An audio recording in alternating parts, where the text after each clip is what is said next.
How many of you listening today feel that you have all the energy you need? That when you bounce out of bed in the morning, you just run so fast and so far with no limitations? Well, sadly, that's not what I hear, and that's not what I experienced as a child. As a matter of fact, today, lack of energy is absolutely synonymous with the human race.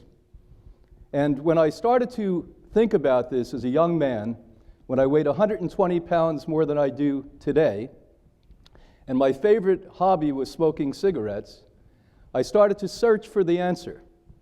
I was a student of science, and I started to look at the archives of biology, and the answer wasn't there. Looked into chemistry. Surely the answer wasn't there. So I started to then go to fields that people generally do not look at, and that was physics. And remember, it was only 300 years ago or so that Newton created the field of physics. He started to ask the question that we should all ask. What's behind the veil? What's the next step, and the step after that? Back about a century ago or more, Max Planck, the renowned German physicist, started to go to the fourth step and ask the most important question. Is Newton correct, or is there details that Newton missed? And he created, along with his colleagues, quantum physics, and gave birth to people like Einstein. Einstein was actually one of Planck's students. And Einstein, although he's renowned for the theory of relativity, asked the most important of all questions. Are we not frequency? Is it not subtle frequency that creates life within us and connects us to all life on this planet? Now, sadly, he died before that answer came. And what happened is that science got lost and healthcare got lost. And before you know it, we started to look for answers outside of the scientific realm. And sadly, some of those answers have systematically destroyed us individually, you as a human, and slowly but surely the human race. Most of us are unfortunately consuming all of the time, trying to find something that we'll never ever find. And when we look at the way life works, we'll never find energy in something that doesn't have energy. Did you ever think about that? How about if you have a battery that's dead, and you put it in your flashlight, and you go out into the dark? How well are you going to see? Well, how about if you put death into your body and expect that to energize your cells? And guess what? It will never do it. And you and I are consuming constantly what we call food and fare that is completely dead, completely void of energy, and completely void of nutrition. And nobody even discusses this in the field of healthcare today. As a matter of fact, after you've eaten your cookies and your candies and taken your caffeines and espressos, you literally get this false sense of energy. It ejaculates up into the sky, and before you know it, it plummets down. And then you need more of that energy, false energy, and more and more and more. And when that doesn't work, what ends up happening is you end up going then to the healthcare professional. And what that woman or man has to offer you is one remedy, veiling it with a drug or a supplement. And will that drug or supplement really get to the cause? So here I was facing this at a very, very young age, and I was going through that cycle, that system that we're now discussing, and the answers were not there. So what we had to do is we had to go to the next level and look into physics. Now, all life on this planet literally comes from the star that we call the sun in the sky. And isn't that remarkable? That everything you see, touch, feel, taste, understand, know, everything that exists, our reality, is born out of the center of the sun. And every single second, in the very middle of that sun, protons are born. So many protons that literally, they're endless zillions. We don't have a number for that. And immediately, within a matter of 1 second, they start to bounce back and forth on neutrons, creating heat and friction. Now remember that giant star, the sun, is 98% gastric. It is only 2% particles.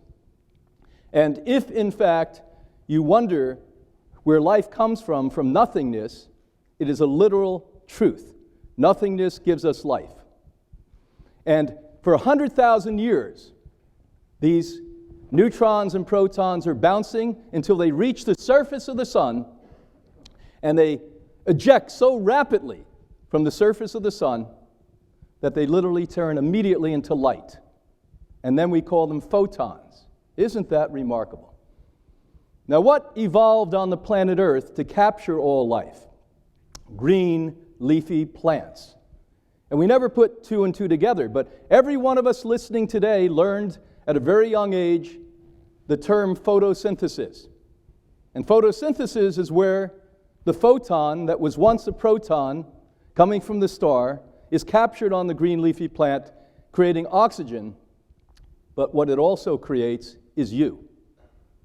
So when we start to wonder about what goes on, it's really a phenomenal, sensitive, delicate, and profound process. And we are disregarding this in all fields of healthcare today.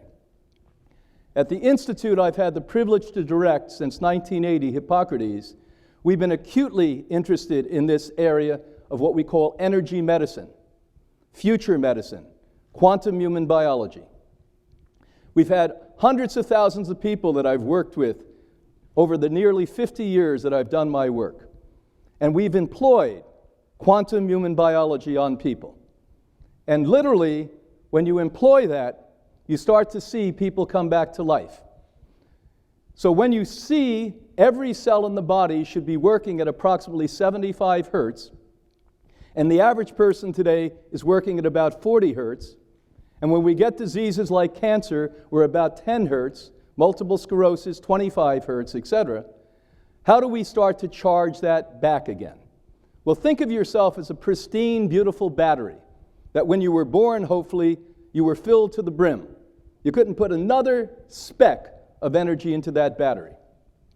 Then through a series of missteps, starting with attitude, we start to drain the battery.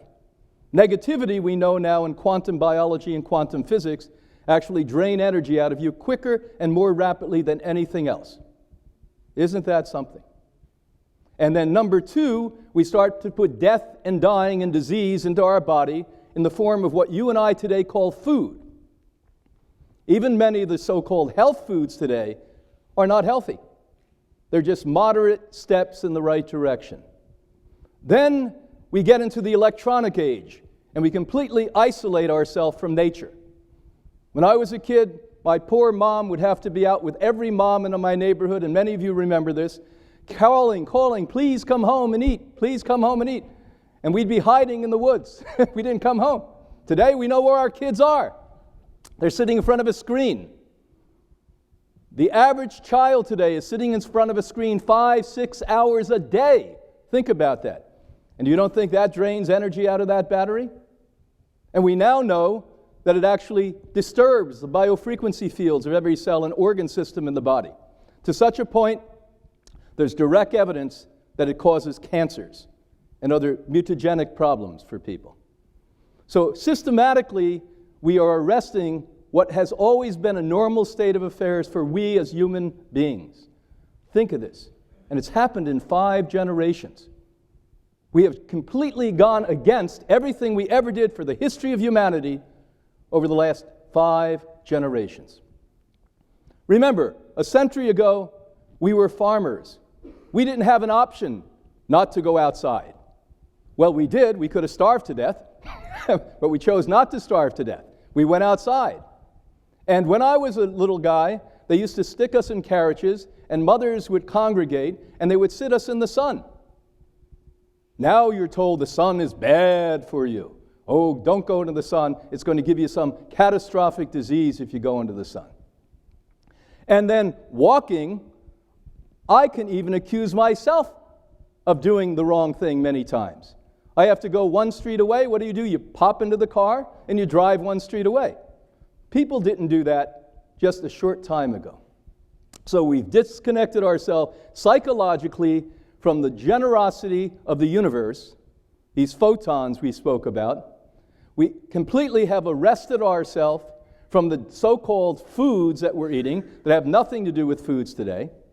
And then one step further, we isolate ourselves from nature.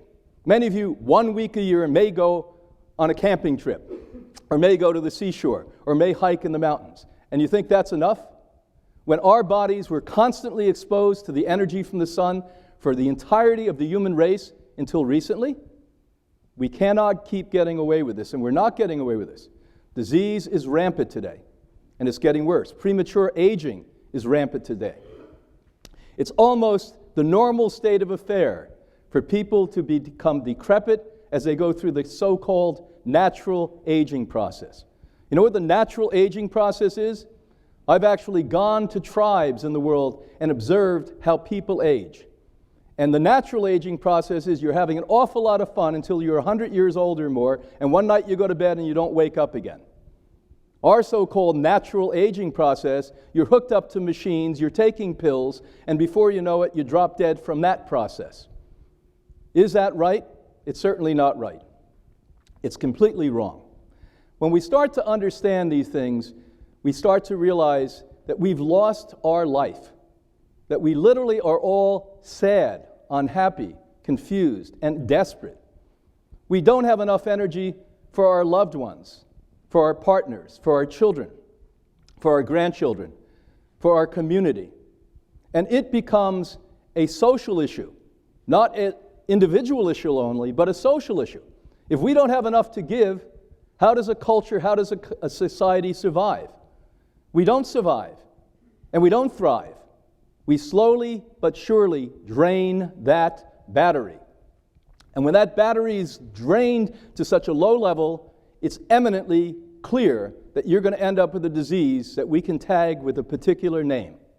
And they'll have experts for those diseases. Oh, I don't take care of that. You have to go to this doctor.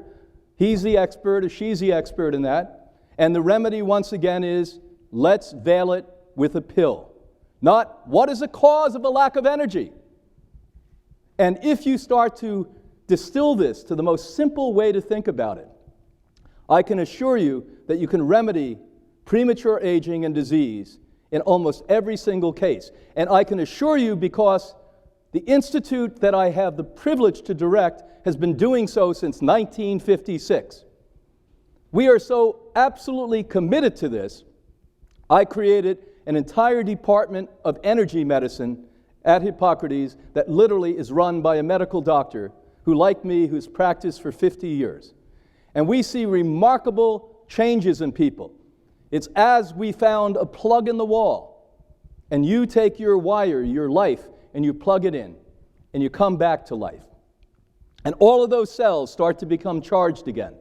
And when they become charged, they create a literal electromagnetic frequency within them and around them that shield them from the killer called free radical damage.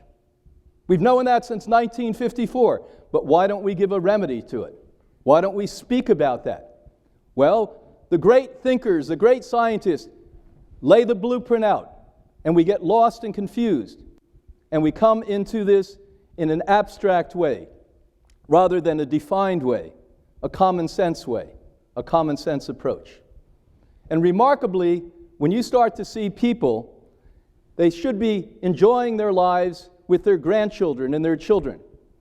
And most people don't get to know their children and grandchildren because they're not well. They're not well from the time they're young, and by the time they get into their so-called middle ages, they're so weak and so tired and so desperate that they lose life. We should once again re-engage and thank God every single minute of our life for what we have, our existence. We should have gratitude for that existence, and we should cherish it. If you went into a china shop, you wouldn't go in with a bat and swing it, would you? Well, that's what you're actually doing in your own life. You're assaulting yourself, you're harming yourself, but it looks quite normal because everyone else you know is doing the same thing. Everyone is doing the same thing. And down deep inside of us, in our hearts, in our souls, in our deepest consciousness, we know this is wrong. But the struggle is, can we create enough persona of greatness within our attitude that literally will liberate us and allow us to become the human beings that we're meant to be? As human beings, it's an extraordinary, extraordinary, extraordinary gift. And if we don't understand this and we don't employ our humanity and our love and our passion and our fulfillment and share that, we are missing the entire voyage. And most of us haven't really found our passion and joy ever in our life. So we've been draining ourselves and almost intentionally harming ourselves. I've had so many times ill people sitting in front of me that have said, I've had a bad marriage, I've hated my job, my child has problems, it's not so bad that I'm sick. So when people say these things out loud, does it not mean that in a way, this is a way they're leaving the planet? That they're literally giving up, allowing themselves to just say, I can't take another bit? And then every once in a while I have such an extraordinary joy when I meet somebody that says, you know, no matter how sick I am, no matter how many problems I've had, no matter how many challenges I've been through in my entire life, I'm willing to go one step more. Is that you? Or are you the hopeless person that's whining about your circumstance? Most of you listening today do not have problems that many people on this planet face. You don't get up every morning and ask about, will I have food to feed my family? Will I have a shelter? Will I have clothes? Your biggest challenge is, what color dress or suit are you going to wear? And so when we don't have these problems, we actually create many times so-called false substance out of creating resistance. Now, wouldn't it be nicer to say life is about happiness and joy? Life is about goodness? Life is really about harmony and peace? Well, that's true. In all theologies, you've heard this from the beginning of time. There's never been a theology that doesn't tell us this. And we all aspire to it, but we don't achieve it. Because you've got to be whole, you've got to be complete. You've got to be impassioned to live a life of integrity. And that life of integrity is up to you. Nobody else can heal you. Nobody else can love you. Nobody else can take care of you except you. We come to the world alone, we leave the world alone, and it's for you between that sandwich to determine what you're going to do. Are you going to leave behind a legacy of sadness or the joy of humanity? Are you as a parent, as a loved one, as a partner, as a co-worker, as a human being, going to have enough faith to live with no compromise, with truth, with honesty, with happiness, with all of the things that really turn you on, but sadly you struggle to achieve? So we have the solutions because we were the center that created and pioneered the field of lifestyle medicine. There was not lifestyle medicine. There was not natural alternative medicine back in 1956 when we opened the doors of Hippocrates. And we have been giving people an opportunity to become themselves, hundreds of thousands of them since that early day when we opened those doors in Boston. Now here are the solutions. Number one, our foods. You have to eat food that has life in it. If all life comes from the sun, which it does, if it's captured on a green leafy plant, what should we be eating? And do you think if we cook the green leafy plant, it's going to have energy in it? You know it's not, but you say, oh, is he telling me I've got to eat raw green plants? Yes, I am, because that's what I've been doing for 50 years, and it's worked. You've got to get out into nature. You say, oh, well, I don't like, it's cold, it's this. You know, today I'm whining, it's cold. Cold, 55 degrees. That's not cold. 55 below zero is cold. You've got to get outside. You've got to have fun, you've got to dance, you've got to sing, you've got to have joy. The next time you have a holiday meal, you invite all your relatives, go to the backyard. They're going to think you're crazy, but guess what? They're going to like it. The next time you go on a trip, don't hang out in a hotel and watch television the entire time. Walk on a hiking trail. Go out and be in the fields. Go out into the nature that has been provided for you. So the answers are quite simple. In quantum human biology, there's technologies now we've been employing for the last 40 years, like cyberscan, like H-wave, like all of these laser technologies that charge your body, like that socket we spoke about. Once again, to remember, you're this pristine battery. Your only job is to keep the energy in that battery. Is that a big deal? Pretty simple stuff, but hard to do in a world of sadness, sickness, deception, lies, and anger. But it's really easy to do in a world of joy, peace, and happiness. But that world is not an external world. That world's an internal world. You have got to be the creator of reality for yourself. If you want to create energy, it's got to be coming from the epicenter of your heart, not your mind. Your mind, as important as it is, doesn't come close to the importance of the human heart. In Chinese, they say it beautifully. There's two minds. The mind of the brain, which they don't look at that as an important part, and the mind of the heart, which is important. Every time you and I make a decision from the heart, it's a good decision, a pure decision, and a correct decision.